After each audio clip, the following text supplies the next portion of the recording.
안녕하세요. 여러분의 스마트한 일상을 위한 채널 삶의 노하우입니다. 다시 만나 뵙게 되어 정말 반갑습니다. 저는 항공사에서 20년 넘게 근무했는데요. 제 젊음의 대부분을 지상 3만 피트 상공에서 보냈다고 할 수 있겠네요. 설레는 마음으로 여행을 떠나는 분들, 지친 몸을 이끌고 집으로 돌아오시는 분들까지 정말 수많은 승객분들을 만나왔습니다. 세상에서 가장 아름다운 풍경을 눈에 담기도 했고 등골을 서늘하게 만드는 아찔한 돌발 상황들을 처리하기도 했죠. 오늘 제가 여러분께 나누고 싶은 이야기는 해외여행을 떠나는 사람이라면 누구나 반드시 알아야 할 그야말로 생존 비법에 가까운 정보입니다. 자, 지금부터 저와 함께 한 장면을 상상해 보시죠. 10시간이 넘는 길고 긴 비행을 마치고 드디어 공항에 도착했습니다. 몸은 천근만근이지만 곧 시작될 여행에 대한 기대로 마음은 한껏 부풀어 있습니다. 윙윙 소리를 내며 돌아가는 수화물 컨베이어 벨트, 즉 캐러셀 앞에 서서 정성껏 챙겨온 옷가지와 소중한 기념품이 가득 담긴 내 캐리어를 간절히 기다립니다. 익숙한 모양의 가방들이 하나둘 주인을 찾아 사라지고 벨트 위는 점점 휑해집니다. 돌아가는 속도도 점점 느려지더니 마침내 멈춰 섭니다. 텅 빈 컨베이어 벨트 위에는 그 어떤 짐도 남아있지 않습니다. 그 앞에는 점점 불안과 공포에 잠식되어가는 당신의 마음, 그리고 덩그러니 남겨진 당신뿐입니다. 내 소중한 캐리어는 대체 어디로 간 걸까요? 이번 여행을 위해 준비했던 모든 것이 그저 망망대해 같은 공항 어딘가로 흔적도 없이 사라져 버린 겁니다. 바로 이 순간 99% 이상의 대부분의 사람들은 머릿속이 하얗게 변해버립니다. 가장 먼저 드는 생각은 항공사 카운터로 달려가야겠다 일 겁니다. 분노에 차서 혹은 거의 울 것 같은 무력한 표정으로 지상직 직원에게 달려가 다짜고짜 소리치죠. 제 짐 어디 갔어요? 그러면 직원은 아마 기계적이고 무표정한 얼굴로 서류 한 장을 내밀 겁니다. 그리고는 아주 사무적인 말투로 이렇게 말하겠죠. 고객님, 죄송하지만 우선 이 서류부터 작성해 주시겠어요? 소식이 들어오는 대로 바로 연락드리겠습니다. 그리고 나면요? 그 후엔 아무것도 할 수 있는 게 없습니다. 당신은 그저 허탈하게 돌아서서 빈손으로 공항을 빠져나와야만 합니다. 예약해둔 호텔로 가서 10시간 넘게 비행하며 입었던 땀에 절고 구겨진 옷 그대로 사실상 완전히 망쳐버린 여행의 첫날을 맞이하게 되는 거죠.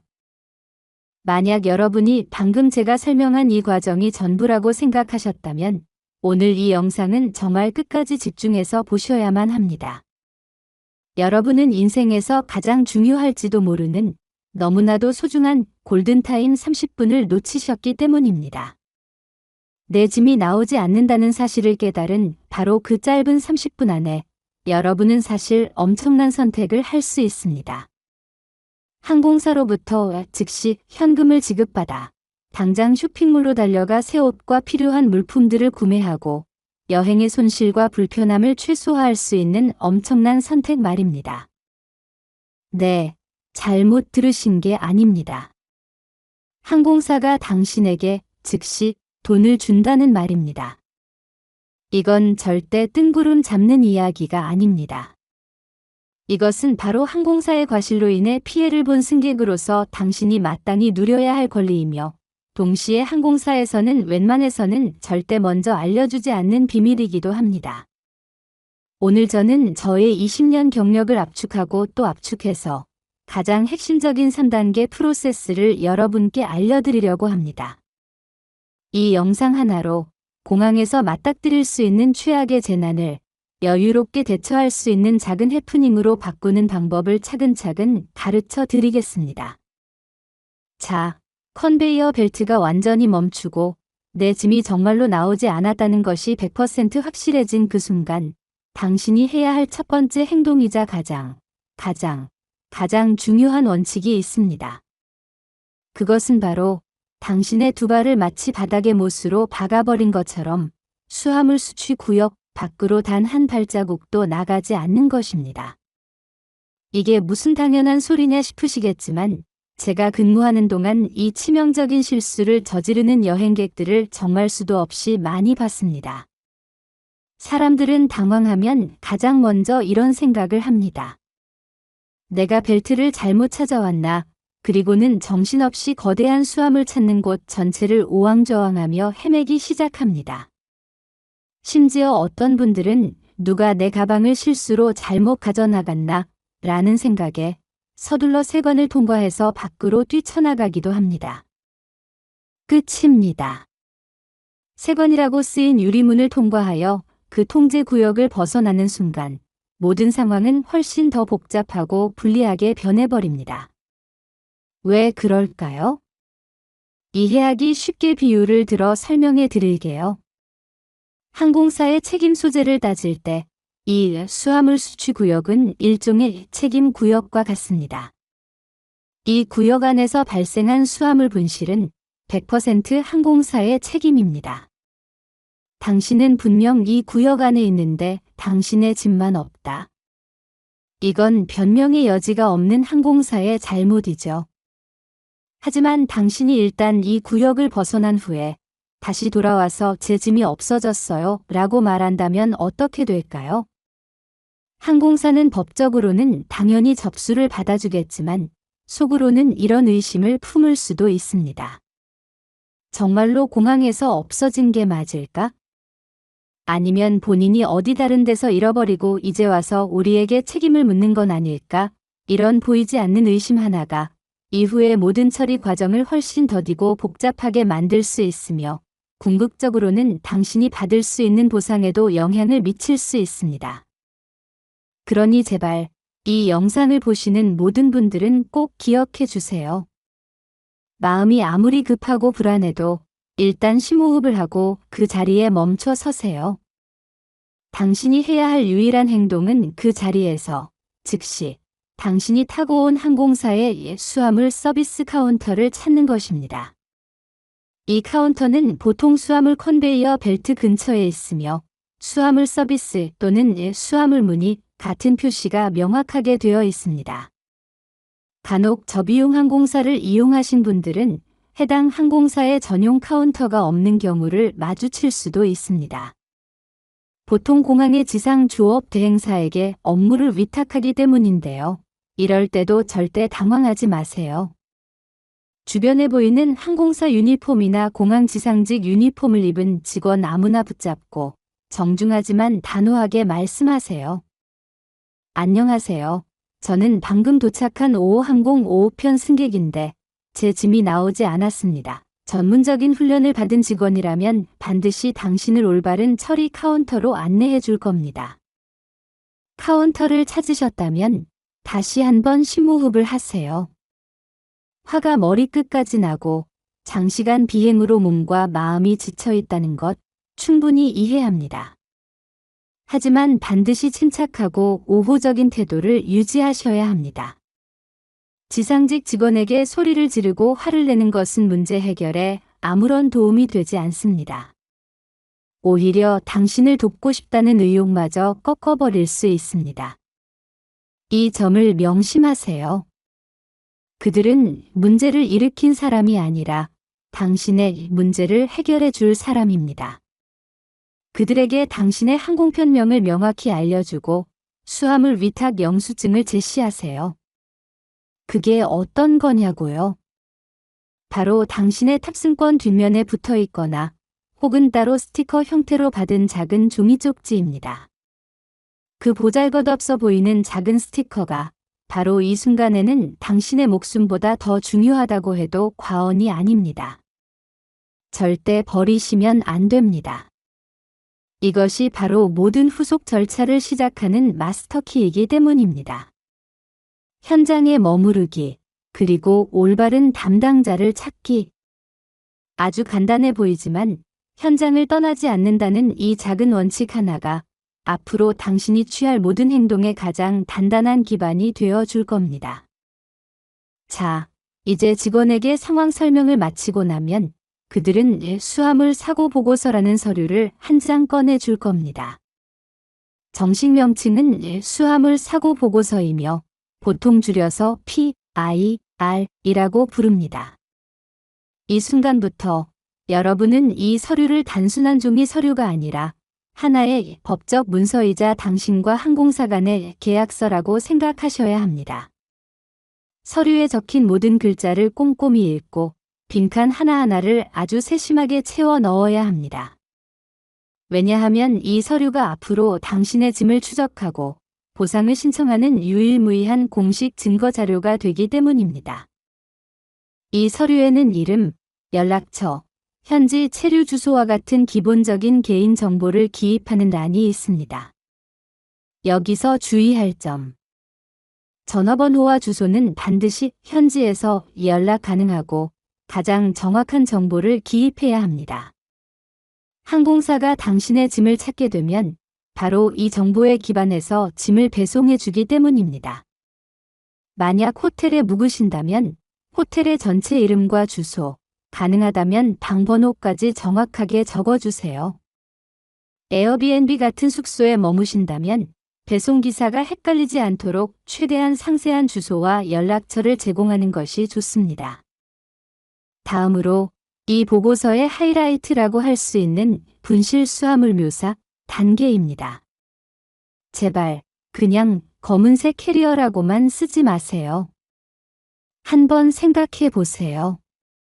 비행기 한 대에 수백 명의 승객이 타고 그중 검은색 캐리어를 가진 사람만 해도 수십 명은 될 겁니다. 그렇게만 적어두면 항공사가 어떻게 당신의 가방을 찾아주겠습니까? 당신이 해야 할 일은 마치 글로 그림을 그리듯이 당신의 캐리어를 최대한 상세하게 묘사하는 것입니다. 제가 몇 가지 포인트를 짚어드릴게요. 첫째, 브랜드와 모델명부터 시작하세요. 기억이 나신다면 말이죠. 둘째, 재질입니다. 하드 케이스인가요?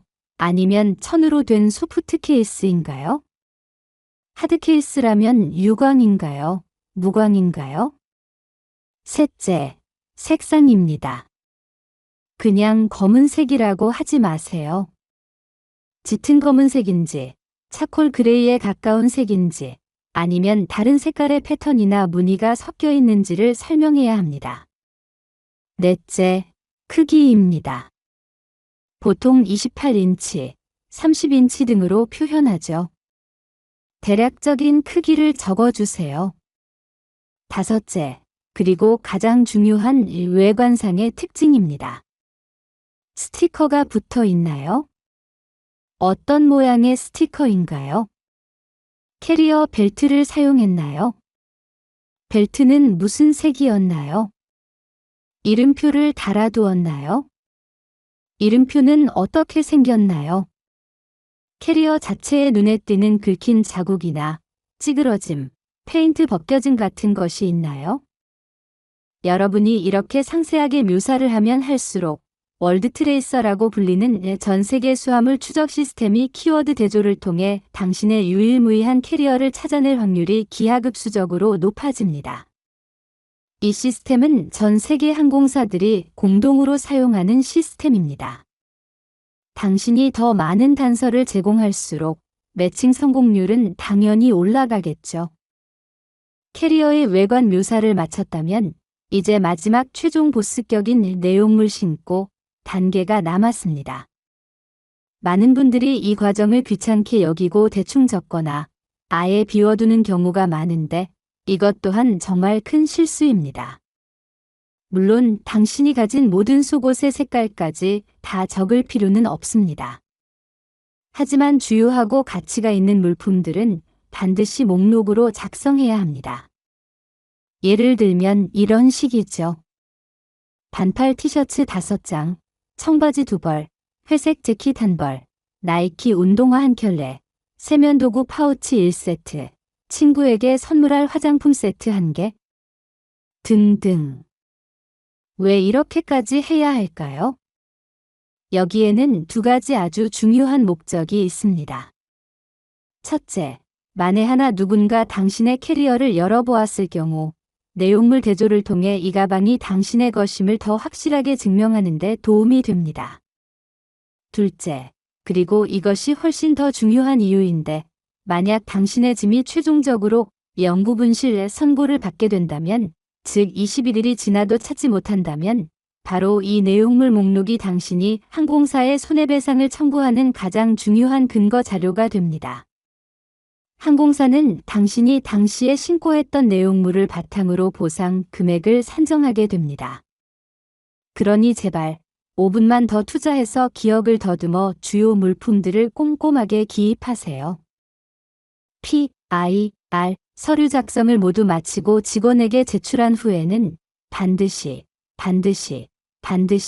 중요한 이야기라 3번 강조합니다. 그 서류의 사본이나 복사본을 요청해서 받아두셔야 합니다.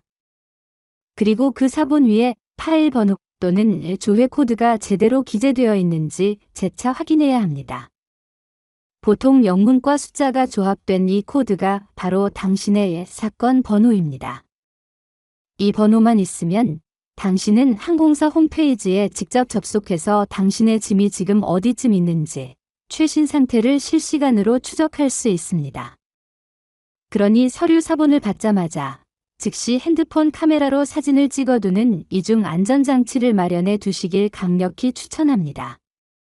자, 여기까지 오셨다면 이 서류를 올바르게 작성하는 법을 배운 것만으로도 이미 큰 도움이 되셨을 겁니다. 만약 그렇다면 댓글에 숫자 1분을 남겨서 이 정보가 당신에게 유용하다는 것을 저에게 알려주세요. 그리고 아직 구독 버튼을 누르지 않으셨다면 지금 바로 눌러주시고요. 믿으세요. 지금부터 제가 할 이야기가 바로 오늘 내용의 하이라이트이자 당신의 멘탈과 여행 경비를 즉시 회복시켜줄 핵심 비법입니다. 좋습니다. 기본적이지만 절대 실수해서는 안 될 앞에 2단계를 모두 마쳤으니 드디어 오늘의 하이라이트로 넘어가 보겠습니다. 제가 영상 초반에 말씀드렸던 어떻게 항공사가 즉시 보상금을 지불하게 만들어서 그 돈으로 새 옷과 생필품을 살 수 있게 하는지, 그 비밀스러운 3번째 단계에 대해서 말이죠. 그 비법은 바로 임시 생활필수품 구매를 위한 비용을 주도적이고 단호하게 요구하는 것입니다. 제 표현에 주목해 주세요. 주도적으로 그리고 단호하게입니다. 왜냐하면 대부분의 항공사들은 당신에게 이런 권리가 있다는 사실을 절대로 먼저 알려주지 않기 때문입니다. 이것은 마치 게임의 히든 스테이지와 같은 권리입니다. 당신이 먼저 입을 열어 요구하지 않으면 그들은 모르는 척 넘어갈 겁니다. PIR 서류 작성을 마치고 조회 코드까지 받았다면 카운터를 떠나기 바로 직전에 직원의 눈을 똑바로 쳐다보세요. 그리고 아주 명확하고 침착하며 정중한 어조로 이렇게 말씀하시는 겁니다. 저기요, 제 수화물 지연으로 인해 당장 갈아입을 옷이나 세면 도구가 전혀 없는 상태입니다. 항공사 규정과 관련 국제항공운송조약에 따라 저는 임시 생활필수품 구매를 위한 지원금을 신청하고 싶습니다. 당신이 이 말을 입 밖으로 내뱉는 순간 아마 직원의 표정이 순간적으로 살짝 놀라는 것을 목격하게 될지도 모릅니다. 왜냐하면 그들은 직감적으로 깨달을 것이기 때문입니다. 아, 이 사람은 뭘 좀 아는 사람이구나. 이 권리의 법적 근거는 몬트리올 협약이라는 아주 중요한 국제조약에서 비롯됩니다. 이 조약의 기본 정신을 간단히 요약하자면 항공사가 자신의 과실로 승객에게 불편을 초래했을 경우 즉각적인 기본 지원을 제공할 책임이 있다는 것입니다. 더 쉽게 말해볼까요? 내가 내 짐을 잃어버려서 내가 지금 입을 옷도 쓸 칫솔도 없게 만들었으니 내가 먼저 나에게 돈을 줘서 내가 이런 기본적인 것들을 사고 최소한의 생활을 유지할 수 있게 해줘야 한다는 뜻입니다. 일반적으로 이 지원금의 액수는 미화 $50에서 $150 사이, 즉 한화로 약 7만 원에서 20만 원 내외입니다. 이 돈이 명품 옷을 살 만큼 큰 돈은 아니지만 갈아입을 속옷 한 벌, 간단한 티셔츠, 칫솔, 치약 등 가장 기본적인 생필품을 구매하기에는 충분하고도 남는 금액입니다. 이 보상금은 보통 두 가지 형태로 지급됩니다. 첫 번째는 그 자리에서 현금으로 직접 지급하는 방식이고, 두 번째는 더 흔한 방식인 실비 정산입니다. 만약 두 번째 경우라면 당신은 반드시 직원에게 몇 가지 세부 사항을 재차 확인해야 합니다. 첫째, 소비 상한 금액이 정확히 얼마인지. 둘째, 구매 가능한 품목은 구체적으로 어떤 것들인지. 셋째, 정산 절차는 어떻게 되는지. 넷째, 그리고 가장 중요한 것, 모든 쇼핑 영수증 원본을 반드시 보관해야 한다는 점입니다. 단 한 장도 잃어버리면 안 됩니다. 이때 만약 직원이 죄송하지만 저희는 그런 규정이 없습니다 라고 발뺌한다면 당신의 태도는 더욱 단호해져야 합니다. 아주 정중하게 이렇게 되물어 보세요. 실례지만 제가 알기로는 몬트리올 협약 정신에 의거하여 수화물 지연, 특히 여행지에 도착한 승객의 수화물 지연에 대해서는 항공사가 필수품에 대한 즉각적인 지원을 제공할 책임이 있는 것으로 알고 있습니다. 혹시 팀장님이나 매니저분께 다시 한번 확인해 주실 수 있을까요? 당신의 입에서 몬트리올 협약이라는 키워드가 나오는 순간 그들은 당신이 이 문제에 대해 진지하며 자신의 권리를 정확히 알고 있다는 사실을 깨닫게 될 겁니다. 이 세 가지 단계를 모두 마치셨다면 이제 당신은 비로소 안심하고 공항을 떠나도 좋습니다. 당신의 손에는 당장 쓸 수 있는 현금이 쥐어져 있거나 최소한 어느 정도의 금액까지 쇼핑을 하고 나중에 돌려받을 수 있다는 명확한 약속을 받은 상태일 테니까요.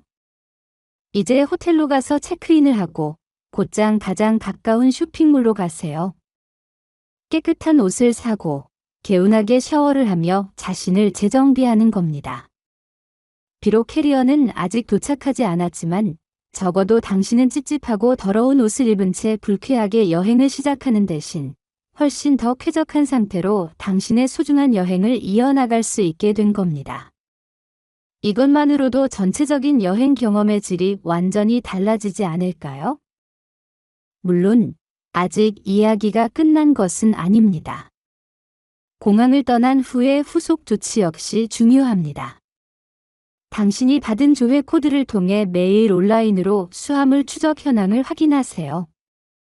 마침내 짐이 호텔로 배송되었을 때 배송 직원 앞에서 즉시 캐리어의 외관에 손상된 곳은 없는지 확인하고 가방을 열어 내용물이 분실된 것은 없는지 빠르게 확인해야 합니다. 만약 문제가 발견되면 즉시 사진으로 증거를 남겨두세요. 만약 최악의 상황이 발생하여 21일이 지나도록 당신의 짐이 감감무소식이라면 항공사는 공식적으로 당신의 수화물이 분실되었음을 선언하고 최종 배상 절차에 들어가게 됩니다. 몬트리올 협약에 따르면 승객 1인당 수화물 배상 책임 한도액은 대략 한화로 250만 원 내외입니다. 이것이 바로 제가 앞서 PIR 서류의 내용물 목록을 그렇게나 꼼꼼하게 작성해야 한다고 강조했던 이유입니다. 마지막으로 항공사의 보상과는 별개로 당신이 출국 전에 가입해둔 여행자 보험을 절대 잊지 마세요. 바로 지금이 여행자 보험이 진가를 발휘할 때입니다. 여행자 보험에 포함된 수화물 지연 및 수화물 분실 보상 항목은 항공사로부터 받는 보상과 전혀 충돌하지 않으며 중복으로 신청하여 모두 받을 수 있습니다. 그러니 출국 전에 단몇만 원을 투자해서 여행자 보험에 가입하는 것은 당신의 소중한 여행을 지키는 가장 중요하고 현명한 안전장치라고 할 수 있습니다. 여기까지 설명을 들으셨다면 이제 여러분은 수화물 분실 시 대처해야 할 전체적인 흐름에 대해 아주 완벽하게 이해하셨을 겁니다. 이 모든 지식은 저의 20년이 넘는 비행 경력에서 나온 피와 땀의 결정체이며 오늘 저는 이것을 아낌없이 여러분께 모두 공유해 드렸습니다. 오늘 이 영상을 통해 문제가 발생했을 때 그저 수동적으로 기다리고 불평만 하는 것이 아니라 우리의 권리는 우리 스스로가 적극적으로 알고 찾아야만 한다는 사실을 모두가 배우셨기를 바랍니다. 다음번에 만약 당신 혹은 당신의 소중한 지인이 텅 빈 수화물 컨베이어 벨트 앞에 망연자실하게 서 있게 된다면 더 이상 당황하고 무력감을 느끼지 않기를 바랍니다. 당신은 이제 무엇을 해야 하고 무슨 말을 해야 하며 이 작은 사고 속에서 어떻게 당신의 권리를 최대한으로 보호하고 불편을 최소화할 수 있는지 정확히 알게 되었을 테니까요. 그리고는 다시 당신의 멋진 여행을 온전히 즐기시면 됩니다. 오늘 영상이 여러분께 실질적인 도움이 되었기를 진심으로 바랍니다. 이 정보가 정말 유용하다고 생각되셨다면 부디 이 영상에 좋아요를 눌러주시고 당신이 아끼는 모든 친구와 가족, 특히 해외여행을 앞두고 있는 분들께 이 영상을 공유해 주세요. 그리고 아직 삶의 노하우 채널을 구독하지 않으셨다면 지금 바로 구독 버튼을 누르시고 그 옆에 작은 종 모양 알림 설정까지 부탁드립니다. 그래야 앞으로 제가 공유할 더욱 흥미롭고 실용적인 여행 꿀팁과 절약 비법들을 절대 놓치지 않으실 테니까요. 자, 그럼 오늘의 이야기는 여기까지입니다. 시청해 주셔서 진심으로 감사합니다. 저는 삶의 노하우였고요. 다음 영상에서 더욱 유익한 정보로 다시 찾아뵙겠습니다.